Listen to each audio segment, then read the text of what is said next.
SMQB's episode 195. It's holiday week episode.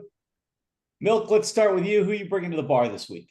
I am taking one Ryan Day, Ohio State head coach. I am going to give him a drink and congratulate him for redemption after surprising me and a lot of other people blowing out Tennessee. Not even close, not even in the ballpark. Uh, that guy, with all that pressure to come through when basically his entire fan base wanted him to lose. Um, just an incredible performance by Ohio State. We'll get into it later, but He congratulations to sucks. Ryan Day. He flicked off Oh the boy. entire state of Tennessee, and I enjoyed it secretly. All right. I'm going to go next. I'm going to bring one Lane Kiffin Ooh, because I just want to sit him down and give him a good stiff drink and just tell him to shut his fucking pie hole. Just shut up. I mean, he's out there whining. Hey, don't lose to Florida in the second to last game of the season. You might be able to make the playoff yourself. But all these guys who are out there whining, Alabama could be in that category too. About the games were blowouts. They weren't good games. It was all messed up, whatever. Hey, just shut up and win your games and get there, and it won't be an issue. So we'll talk a little bit more about that later. House, yeah. who are you bringing to the bar? Well, I guess I'm gonna bring a sports owner. Pick which team. Do we want to go with the Devils? Do we want to go with the Sixers? Or do Oh we want boy. to go with the Commanders? Let's bring Josh Harris because he is one loyal guy that loves to support his teams, except when you live in two places, you fucking chameleon. So here we go. Let's get He, started. he, he does not own the Philadelphia Eagles. Why should he be loyal to the Eagles at all? You know what? I sometimes I do not understand this Jekyll and Hyde of Mr. Bison because I do believe you think that your sports are a part of like civic pride. You are a real legitimate Washington sports fan, not like a lot of Yes. narfs that we have on this podcast, but you are a real legitimate, and that to you is He wasn't at important. the game yesterday, just an It FYI. Yeah. Oh, Go. yeah. He had obligations, quote unquote. Not I have Bison a had wife obligations. Okay, who lives in well, Florida. Don't we okay. all? Anyway, go on. Go on. I just The thing is, sports are part of civic pride, civic community. And Josh Harris, these are just assets. They're just assets in his portfolio. And that's the reason why the Sixers are never going to make it. And newsflash, your Commanders will never make it with him as I, owner. I, I want to ask I want to ask a serious question about this. When I think about the Sixers, he went out and he's made trades, he's picked up guys, he got rid of the coach when he thought to, he got the best coach on the market the next time. What is it that because you're not the only Philly fan who feels this way. And so this is a serious question. What is it that he has done that makes Philly 76ers fans not like him as an owner? Well, I mean, first of all, I think Daryl Morey has made most of what that team is now. I mean, Daryl Morey made the crucial things to get rid of Ben Simmons and eventually get rid of James Okay. Harden. I mean, Josh Harris has had nothing to do with any of this. Uh, he's he's Kind of an what you want out of an owner, isn't it? He's totally uninvested. He cares nothing but what's going to line his wallet. The same thing with the Commanders. I'm just telling you, when it comes, when the day comes, when you really got to take it to the next level, unless you already think you're there now, which apparently Washington, D.C. and their players' locker room think they won the championship yesterday, unless you think you're there now, which I don't think you are quite yet, the day will come when the bill is due and you'll see that Josh Harris will come up small. But I want to I take him. still I want to haven't take him to the I bar. still haven't heard what he did what he did badly to hurt the Sixers. I mean, it's not his fault that Embiid's a pussy, right? I mean, really, what I just don't get it. I mean, if he stays out of the way, he's not hands-on enough. When owners, meddle in it, then they're difficult. I mean, I don't know. It just seems like the Sixers have been set up to win for a long time. and they haven't done it. The players deserve some of that. I just don't get why what he's done wrong as an owner for that franchise. The problem is when the owner owns two sports, two teams in two different sports, just like the Glazers own the Bucks and Manchester United, one fan base is always unhappy. I Like guess, but I they hate mean, the Glazers. it's it's like winning is what counts, right? I mean, if you win, that's why he's getting so much love in DC, because this is the first time we've had 10 wins since 2012. I mean, it's the first time. I don't even know. You think Josh Harris did it? You think Josh No, Harris did but this? no, but I think that's why he's getting the love though, because they're winning. And Okay. to be Right, fair, and the he had a Sixers really fans low are bar. mad.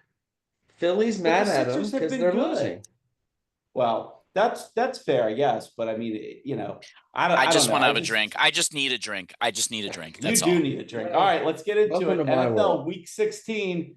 House, it's your show, man. Take it away on the NFL. I'm going to go last. I'm going to go last on the Eagles Commanders because I do not want our fan base to think that this is a homer pod. I do think it was the marquee matchup of the week. I do think it was the marquee outcome of the week, but I have a lot of Great game. gripes. I'll come back to it. Just a few things that I think are really significant news stories out of this week. I think it is absolutely remarkable that in week 16, with a couple weeks to go, both the 49ers and the Cowgirls were eliminated from the playoffs. I think it is absolutely remarkable. I know that injuries played a huge part of it with Dakota and a number of players on the 49ers, but I think other teams have stepped up despite injury. And I just thought that the 49ers had enough talent to overcome that. I thought the Cowgirls had enough maybe talent to overcome that. I do think for Dallas, it's partly coaching, it's partly culture, it's partly Jerry. I don't think it's coaching in San Francisco. I think they're about to incredibly overpay a very middling quarterback in San Francisco, and I'm happy about that for as a NFC football fan. I just think that's a remarkable story that San Fran looked like, they were just a step away from winning the Super Bowl last year, and all roads seem in the NFC to go through San Fran, and that's a huge one. The problem with the problem for the Niners is, and it just shows how great teams like what the Chiefs have done is so remarkable. When you play deep into the playoffs year after year after year, it's just adding games to those guys' bodies, right? I mean, it's just at some point, that catches up with you. The little injuries become nagging injuries, become major injuries, and I just don't think it's that surprising to see a drop off like that. It's, I mean, a little surprising, but I think when these guys go deep into the playoffs, I don't know, it doesn't shock me. I think another funny story from this weekend is just the Raiders staying on brand and screwing up the potential for the number one pick and managing to beat the Jaguars to gift Rooster and the Giants the number one pick. I do think for right now, I guess, I do think it's a little interesting. I haven't heard yet in this year's NFL draft that there is an overwhelming consensus number one that's going to change your fortunes forever. In fact, it's probably an interior lineman, like an offensive lineman or defensive lineman. Whether or not somebody like Travis Hunter or Shador, I don't know that they should go number one overall, and I don't think they'll change the fortunes of the franchise forever. So I don't know number one means as much this year, but the Raiders still screwed it up, and I find that hilarious. I think another significant story with two teams that I'm curious the direction that they're going into the postseason. The Bills should not have struggled like that against the Patriots. And okay, Drake May is coming on, and okay, they're pretty good defense that Mayo's got going on them on in New England, but the Bills, after what happened the week before with Detroit, that was a head scratcher to me. And I I I I'm pretty sure he'll have to win comeback player of the year, but I don't know what more you can say about Sam Darnold and the Vikings. It is remarkable. This is a 2-loss team. Seattle's a really, really tough place to play. And Darnold just keeps getting it done, like truly getting it done. And it's mostly him.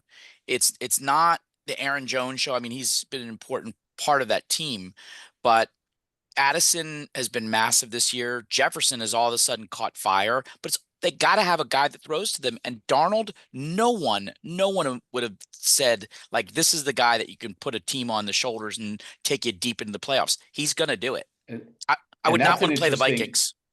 no, and that's an interesting end of season decision that the Vikings are going to have to make too, right? Yeah, it sure is. That touchdown he threw when they got down in that game yesterday and came back and he hit Justin Jefferson in the on the 5 yard line for a TD. Unbelievable pass, first of all. Just showed me how like that guy's for real. Sam Darnold is for real. He's done it all year. I mean, unbelievable resurgence. And they're gonna lock him. He's gonna make a lot of money now. A lot. I think we found out this weekend that maybe a lot of the fun that we were having this season with the Steelers might have been some smoke and mirrors.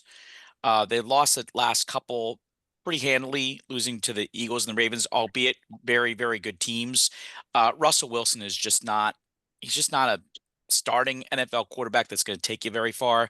They got hammered by the Ravens, and I'm interested to see if the Steelers can bounce back for the last couple weeks and keep it going. Um, Probably one of the most gruesome injuries that we've seen in the NFL. Really, I mean, it's almost since like Alex Smith, Joe Theismann. I mean, the Tank Dell leg went in directions that a leg should never go. That was a very Oh, emotional scene. And if I am a player on the Houston Texans, I feel if I didn't already love CJ Stroud as my quarterback and my leader, I feel like a brand new level. That guy was the last guy to leave that whole setting where the ambulance was, tears streaming down his face. It truly moved him that this was his receiver, this was his soldier, in the foxhole with him. That was an impressive just leadership in a very emotional moment during that injury. And And I by the also way, think I saw that it was it's an ACL and a dislocated kneecap. So I mean, I'm not making light of it. I don't think that's as bad as it looked, right? I mean, I think a it's the best dislocated possible knee. outcome. Yeah, right. I mean, that has to be right, as opposed to a like it's not snapped leg or career ending. something, which we've seen. I mean, yeah. So I mean, gruesome for sure, but it sounds like it was, like you said, House, the best possible outcome. I think we need to give our props to Jim Harbaugh and what he's done with the Chargers. Not the Broncos are world beaters. That they are dealing with a rookie quarterback in Bo Nix. They obviously have a very accomplished head coach, but I like the Broncos' chances in that game. But I think Harbaugh has turned up that defense. Yeah, they gave up 27 points, but I think he's turned up that defense and he's gotten Herbert back into his head where he needs to be playing the right way. I would not want to be facing the Chargers in the AFC playoffs. I would not want to be facing them. They can put up points. They're well coached. Very impressed with the job that he's done there. Did the home team win on Thursday night? Just The sorry. home team won, but it was another great Okay. game. You're just wrong about Thursdays. Okay. No. I'm Now, right. I hate Thursday football. I'm gonna save the best for last because there was a game in Washington, D.C. It was Washington's Talk chance about the Bucks. God. we're not going to talk about the Bucks. I mean, Thank God. Thank it's God. just like if they No. blow Keep this. going. Okay, Keep all going. right. Keep going. The Washington Commanders, talking a lot of smack, hosted the Philadelphia Eagles in what was a revenge game, home team. They had lost a game that they thought that they gave away previously, that they otherwise would have won, blah, blah, blah, blah, blah. And for the beginning of the game, when Jalen Hurts was playing and our defenders were healthy, it was on its way to a blowout. It was unquestionably on its way to a blowout. 14-0, 21-7, even after Pickett came in when they were deep in the territory. And then our quarterback was Kenny Pickett. And, chop blocks on Jordan Davis that weren't penalized took out our defensive tackle. And C.J. Gardner-Johnson, talking some smack, gets his head pushed off of his neck, and he gets penalized for an unsportsmanlike conduct penalty. I have no idea what the taunt was. I don't know whether it was racist, horrible, whatever he said to Brown. But all I know is I don't think you're allowed to take your hand, put it on someone's head, push the helmet, and remove it from their head. On any other given Sunday, that is an offsetting penalty. Nothing to see here. Well, that's not true. That's not true, though, because if it's still his second unsportsmanlike. No, that was the first one. I want to talk about the first one. Well, talk about that's the first fine. one. But it's, if he gets another one later anyway, he gets another one, even if it's offsetting. Okay, but all right. Well, we'll come back to that. We'll come back to that. And you're right. I don't know what he said. I'm really curious what he said, because the head official, the head referee for the game, is the one who gave him the penalty, was standing right there, and he didn't hesitate. I mean, he was pulling the flag out before the helmet went off, because I mean, I'm dying to know what he said. C.J. Gardner-Johnson is a hothead smack talker. You name it. He is the prototypical smack talker of the NFL, in the locker room, on the field. And I think he was a marked man. I think he did that to himself, but I think he was a marked man when he got on that field. And when he started taunting, the ref wasn't going to have any of it. I think it's ridiculous what happened in that setting. And then Fox, who, I mean, I'll just give a preview of the punch later. There are so many things that Fox did wrong with this game. I really think, for any fan that was watching it, there was so much that you just didn't know. You didn't know what happened. And we never knew what happened with C.J. Gardner-Johnson on the second unsportsmanlike penalty. Yeah. There's just nothing. And I couldn't believe that. I didn't understand how, with all the cameras they have, how is it possible that they didn't have anything? I didn't understand that. I'm with you on that one. I think Marshawn Lattimore is a nice addition to the Washington Commanders. He was getting burnt repeatedly, including on the one in the end zone that was not called, which was maybe one of the most blatant of them all, but that was not called, in which we got a field goal instead of a touchdown. There were two of them that should have been offensive interference. I mean, the two of those calls where you did end up with a touchdown were just horrible calls. I mean, where AJ Brown had his hands pulling Lattimore by the shoulder pads down. That, you can't do that. Those should have been offensive interference calls.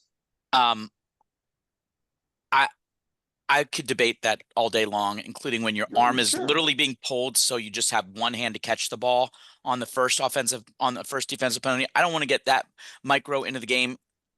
I do think overall the NFL has a huge problem with not letting the players play. I think most of these balls, many balls, whether it's OPI or DPI, are just plain uncatchable. They don't affect the play at issue, and it's players going hard at it. And I think the refs are crazy flag happy in the NFL right now, like crazy flag happy. But the Eagles, so Jayden Daniels, who did some really nice things, he did some really ugly things during the game. I was most impressed with his feet.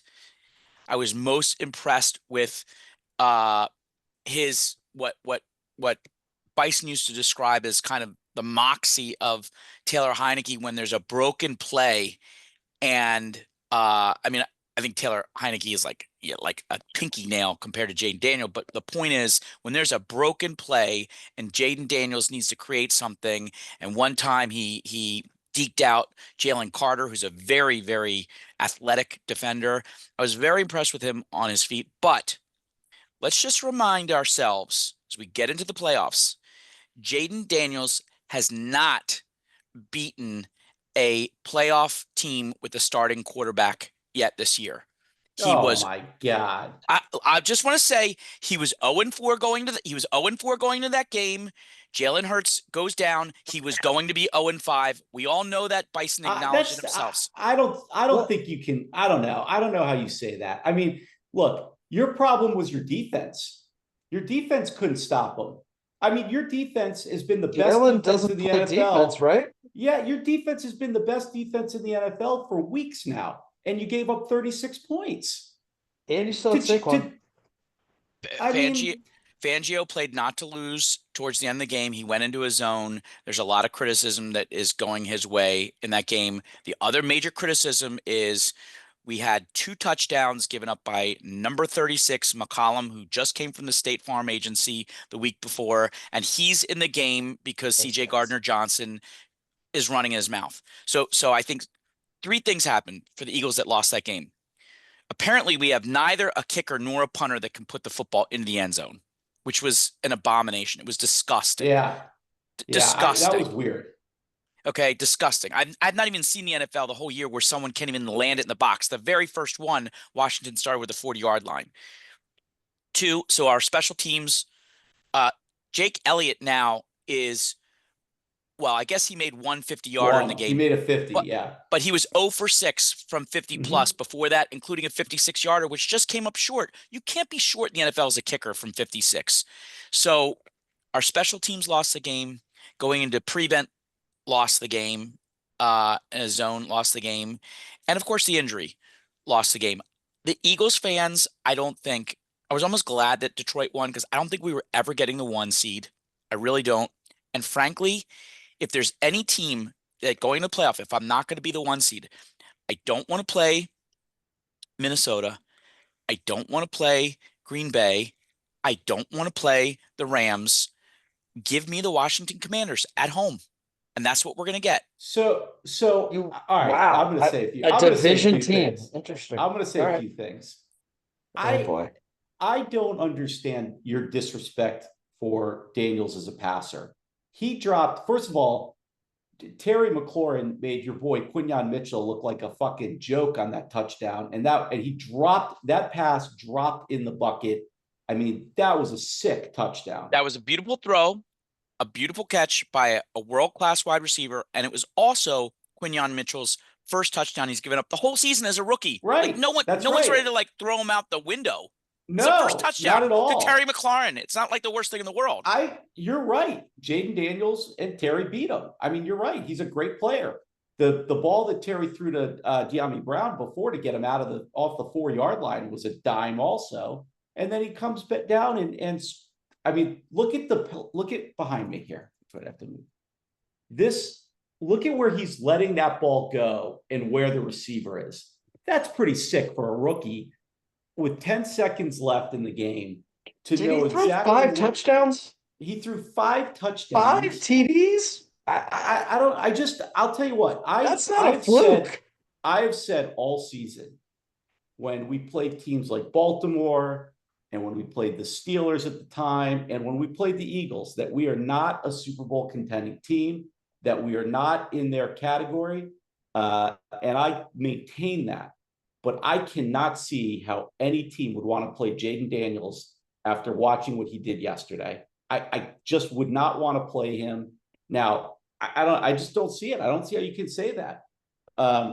Should the Eagles beat Washington if they get a home playoff game? They sure should. They're a better team. That team is loaded. Loaded. We will. And I never say that. But I just can't see why you would want to play Jayden Daniels.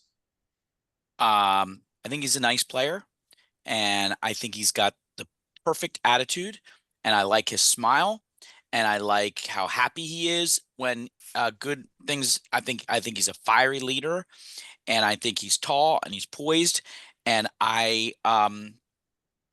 guess we'll see. I still think. I guess we'll see.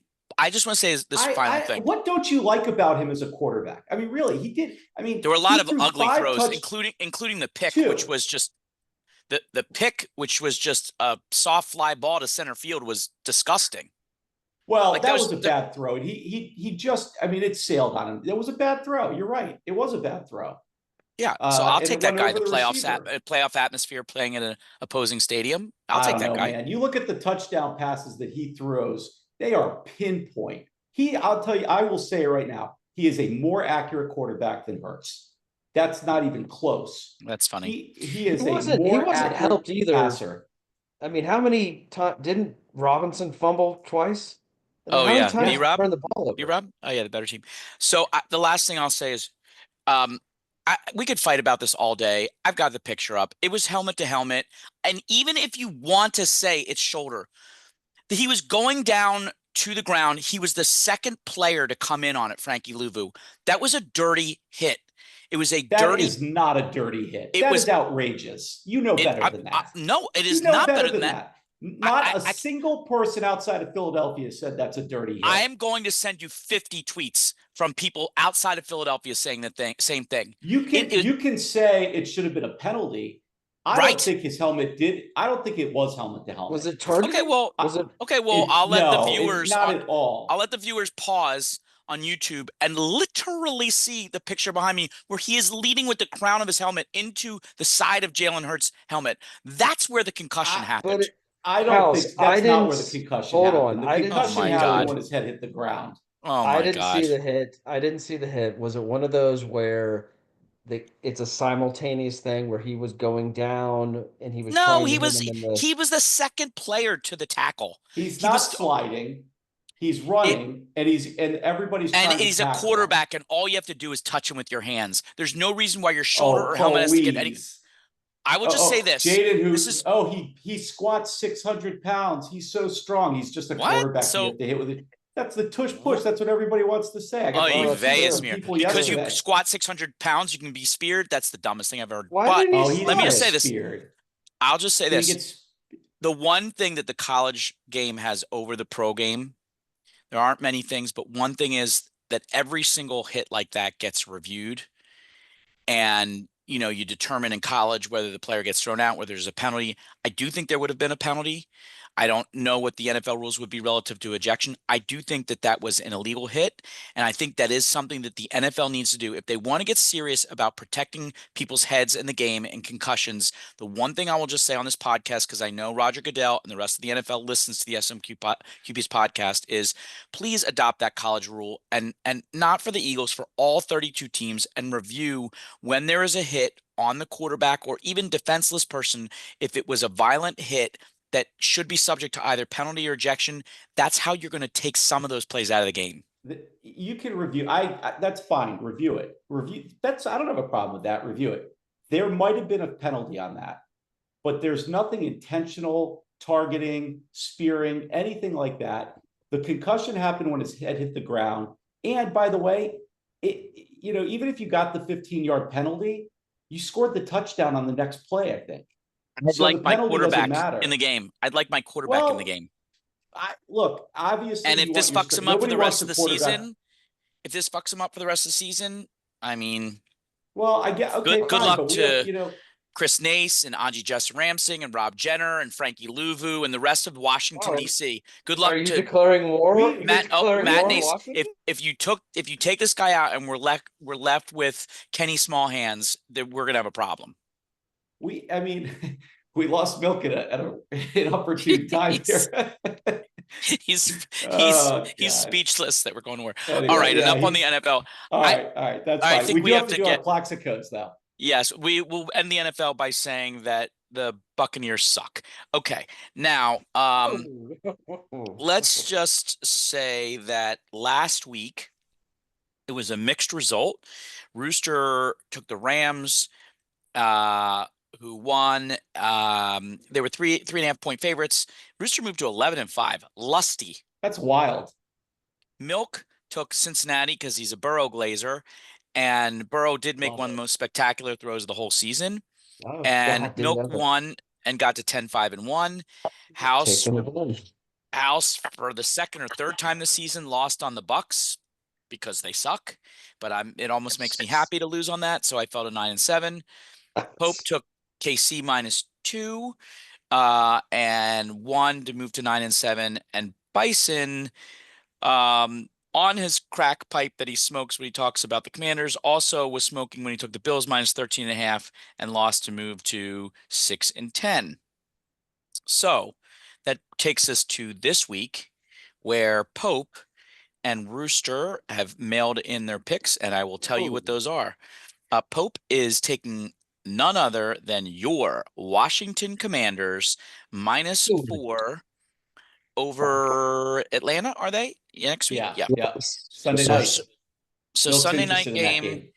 Washington Commanders minus 4. Milk will be rooting for the Commanders Sunday night, and Pope's Oh, big got time. Washington.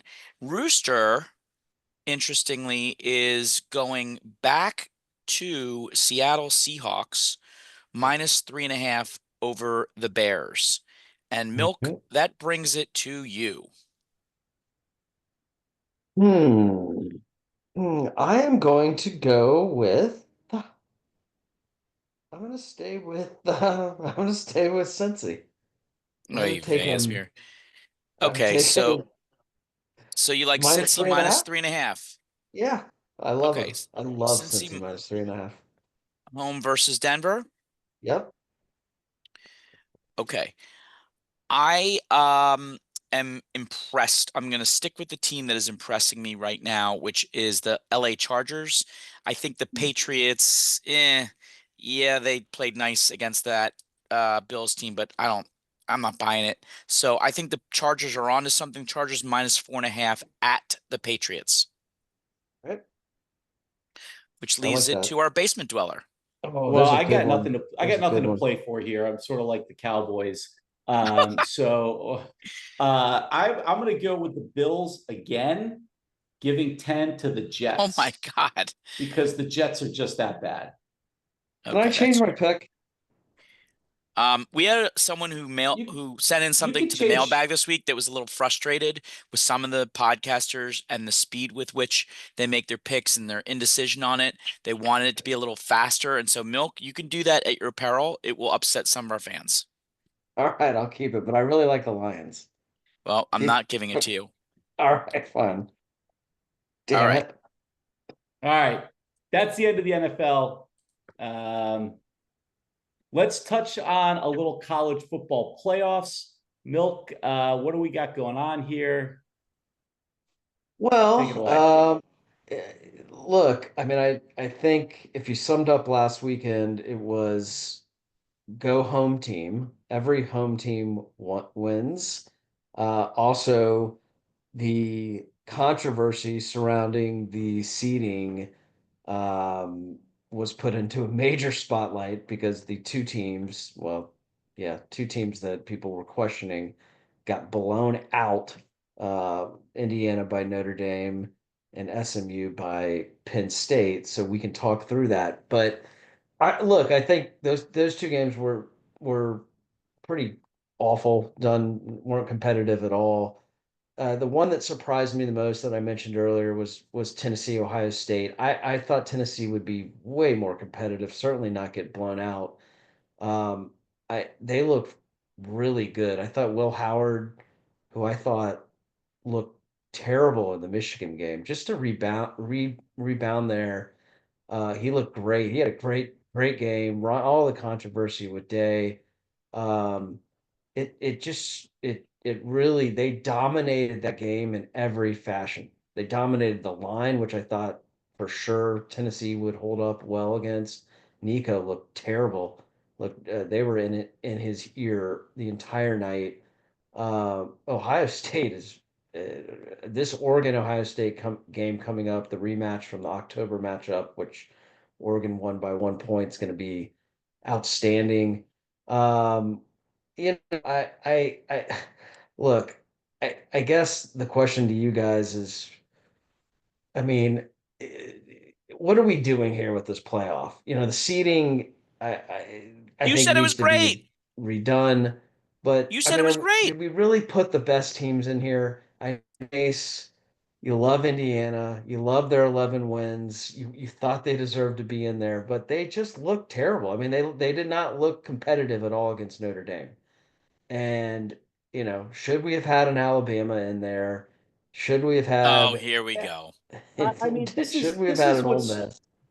Part of the fun of these tournaments is when you get a team that earns its way in and gets a shot at it.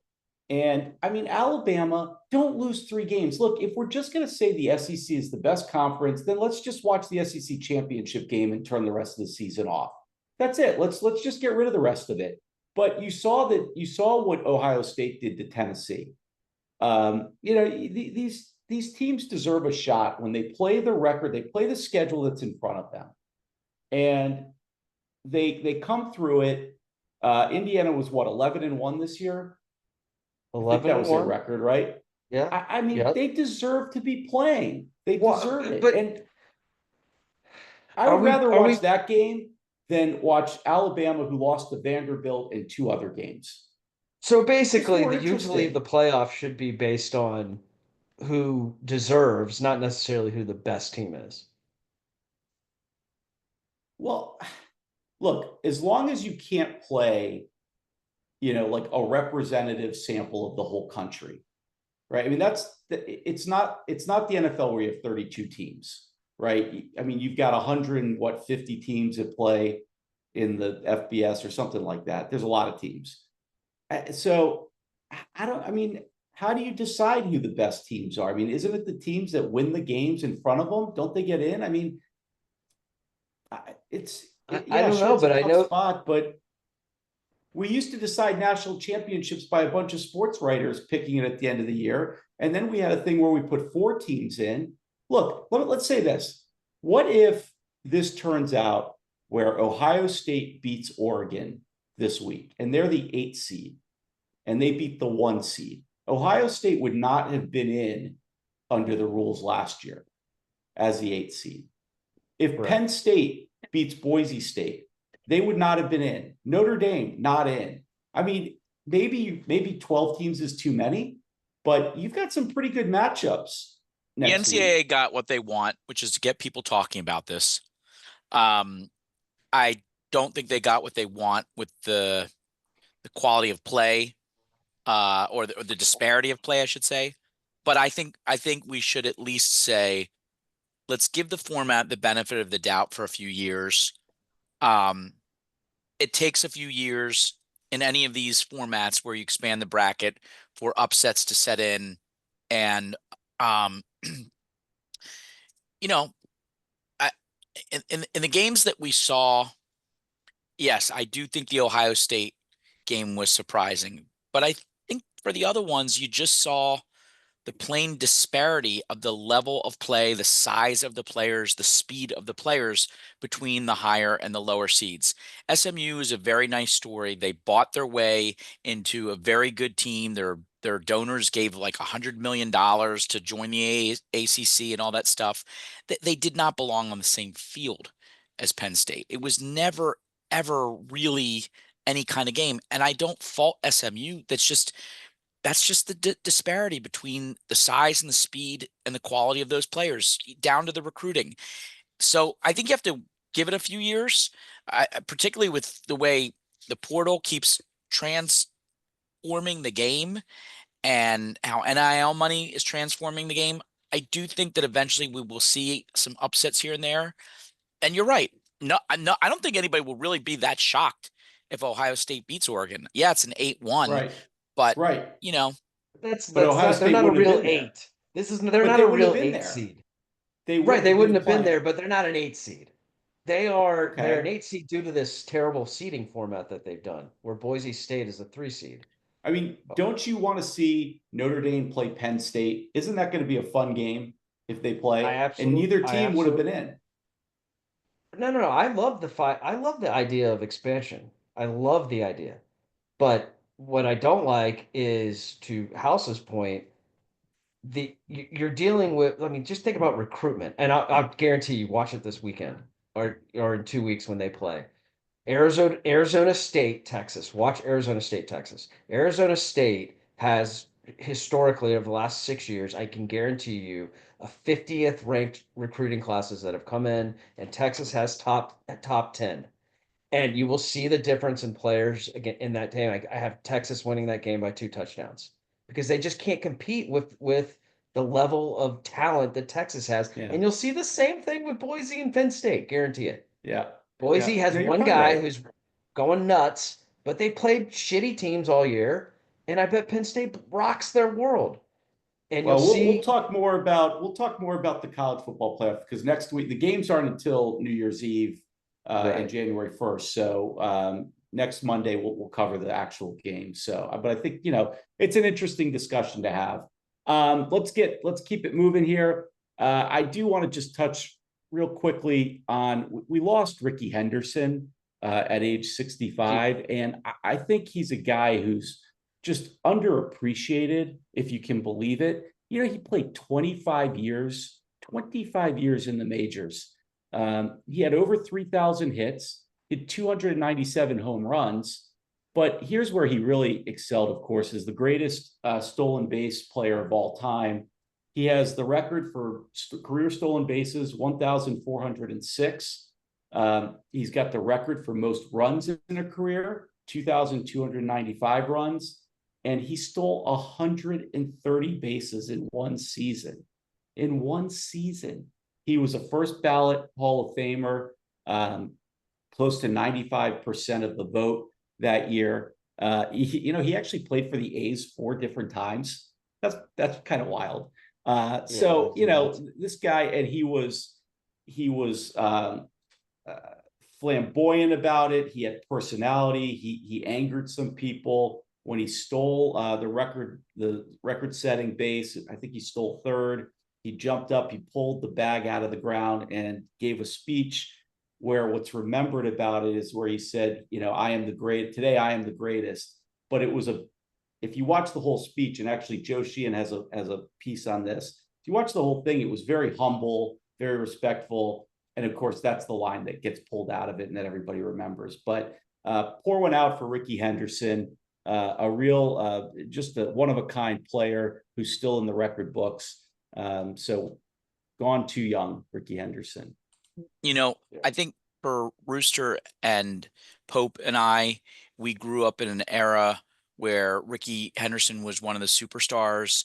And I don't know about that. I will say you really were awestruck by his speed. When we were kids. I mean, everybody wanted to be Rickey Henderson on the base paths.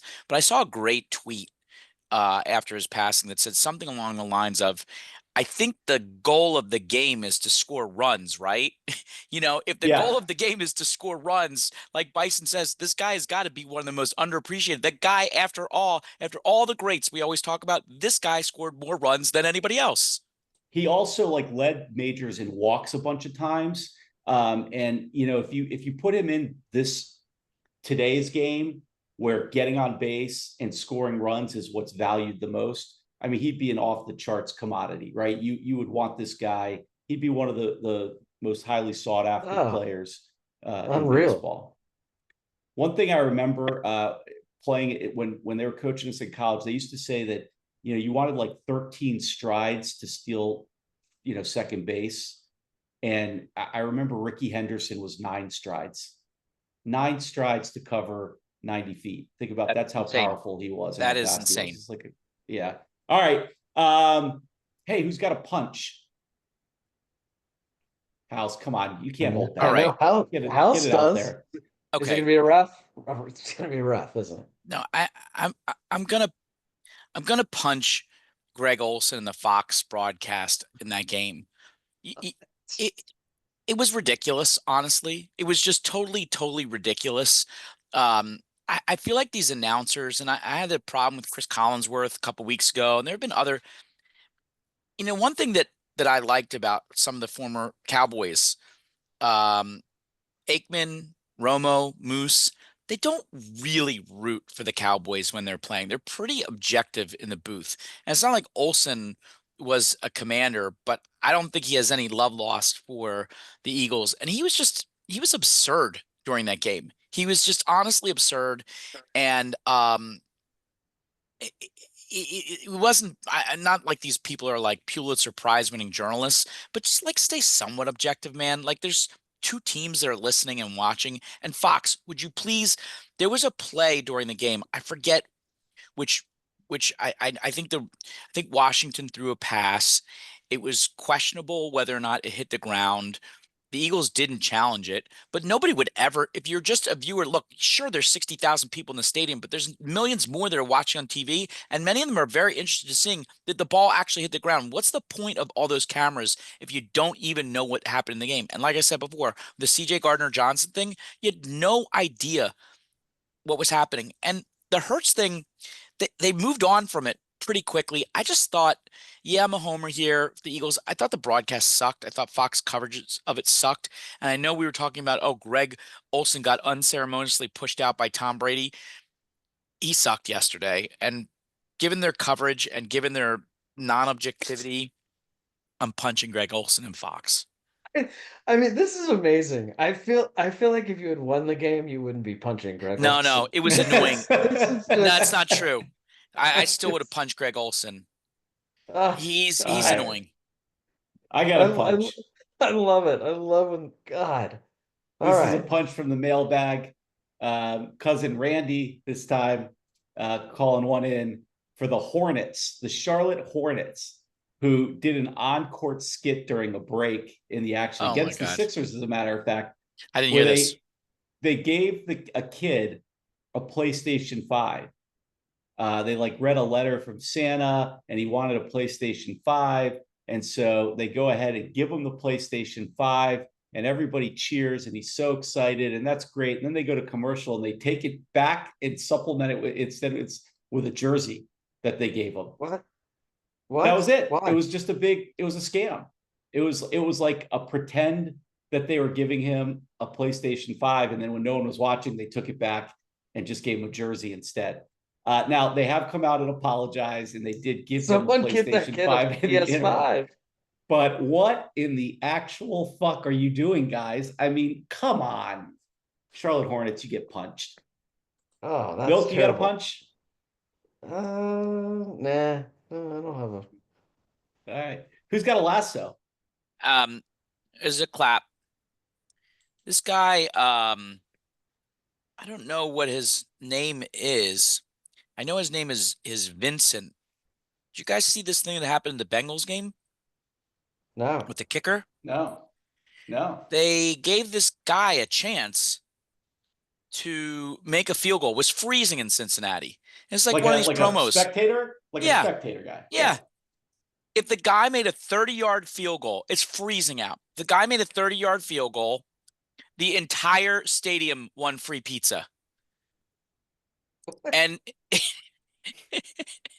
in a true Ted Lasso fashion, the band's on their feet. This Barbecue guy, sauce. barbecue sauce right through the goalpost. It was hilarious. Vincent, you are this week's and then he did the gritty afterwards. Vincent, you are this week's Ted Lasso. That's pretty good work. Good work. I was gonna give Brock Purdy a lasso for what he did for his lineman. I don't know if you guys saw that. Oh yeah. He bought them He got all him a trucks, car. right? Right. I was but then I found out last night that he was gonna get like a $400 million contract, and I decided to take the Seems lasso pretty cheap. away. Yeah. Yeah. I was wondering if he actually bought all those trucks or if like it's a thing with a dealership or something. Because Well, that's true. a lot of coin. He probably it's didn't a lot even of buy money. them. He probably That's what I'm wondering. God. All right, never any other mind. lassos? Who's Maybe got a I'll buzzer punch beater?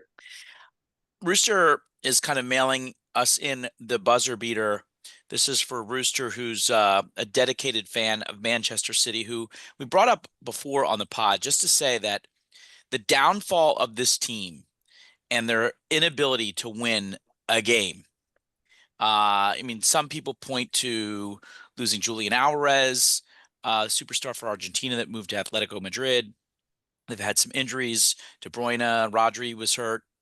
But they, after all, have Pep as their coach. Phil Foden can't seem to play soccer anymore. But it is like, again, we don't pay a lot of attention. We don't know how many of our fans do on SMQBs. But in the world where billions of people watch this, what is happening is a spectacular collapse to one of the greatest franchise in all of sports. They'd won 4 out of the 5 last Prem Leagues, and now they're plummeting down the table and they can't seem to win a game. It's remarkable. Milk, you got a buzzer beater? Two things. One, I just want to do my weekly reminder of the college basketball standings. As you all know, Florida beat UNC uh, last week, and they are sixth in the country and undefeated. And I just want to remind everyone of that. I I did forget one other buzzer beater. I had the genuine pleasure to be hosted by one podcaster, Patrick Milk Michler, at the Raymond James Stadium for one of the greatest Titan matchups in the history of college sports and football. And the Florida Gators struggled but won over the mighty Tulane Green Wave. It was two of the worst quarterback performances that's ever been on a football field. Uh, Ty Thompson shouldn't play any sport, let alone football. And DJ Lagway, I think they built the statue too quick. But congrats to the Florida Gators. It was a lot of fun. These people are very weird with the constant chomping of their arms. Most of the fans look very related to one another, but other than that, it was a lot of Wow. fun. And congrats to the Gators on a huge win over a very tough team. I'm going to tell you Cool. guys this, and this is the God honest truth. House was the only Tulane fan there. He was like, there was no other Tulane fan in attendance. So That's funny. he All right, is I'm going not to a take us narc. out. One last buzzer beater. Hey, I hope you like the NFL, fellas, because we got Wednesday, we got Thursday, we got Saturday, we got Sunday, and we got Yeah. Monday NFL football this week. Oy. So happy holidays, Love everyone. it. Merry Christmas, We Happy will catch Hanukkah. ya next Thanks. week. See ya. See ya. Happy holidays. See ya.